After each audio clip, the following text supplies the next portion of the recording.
امتحان بنیادی مقصد دغه دی چې د ټیم ریډ کې داسې کامیاب شول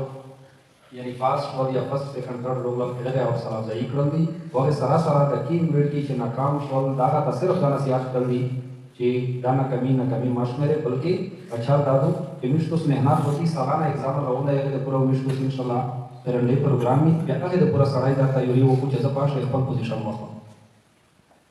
بله خبره دا چې صرف دا اوس ته پته وي چې میشت اوس یوه خبره کې چې وایي چې میږ د علم نه محروم شي خو دا محروم کول دا ځل وایي چې دا میږ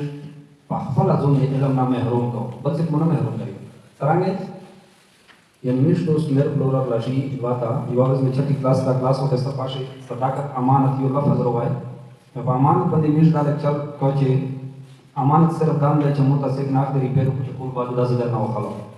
بیا ځان امانت درته کښېږدم بس بیا ټول به راغلي پیدا کړي یا موږ سره بل شی کښېږدي پاشه د خیانت نه وکړه صرف دا امانت نه دي امانت په ټول نه غټ امانت دا دی چې میر فلور مو سکول ته راځي تش نه پوره راځي آیا هغه امانات زه پرې راکوم که صرف ټیم ضایع کوم روشه وروشه بس ټیم تېر شي نو دا مطلب امانات شي خیانات کې خپل عمر چې کوم دی دا ضایع کوي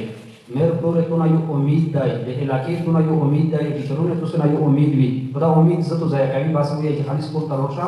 5 घंटे 6 घंटे ټیم تېر کړی نه باید درېیمه کسه دې زده کړل شا کنه دې هغه سره نو دا میشت اوس د میر فلور سره هم خیانات کوي چې په هر چا مزیوب خاکېدار باندې خپل میر فلور سره خیانات کوي ټیچر سره به کار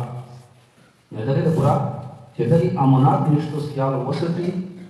بیا نماره کوم خو تاسو دا راځي چې نن د کوم مستقبل چې کیږي دا تاسو یې کوم مستقبل تاسو یې تاسو نه د هر چا امید ده یعنی دا هغه چې په لاره ستريږي دغه نو انجینیر وي ډاکټر وي ټیچر وي یعنی د ملک باغ دور بل شوبه ته نو شي څه شي څه په دې جوړیږي خامخا دا څه ابتدایي شي چې تر هغه سره ستر شي یو فیلډ ته خامخا درېږي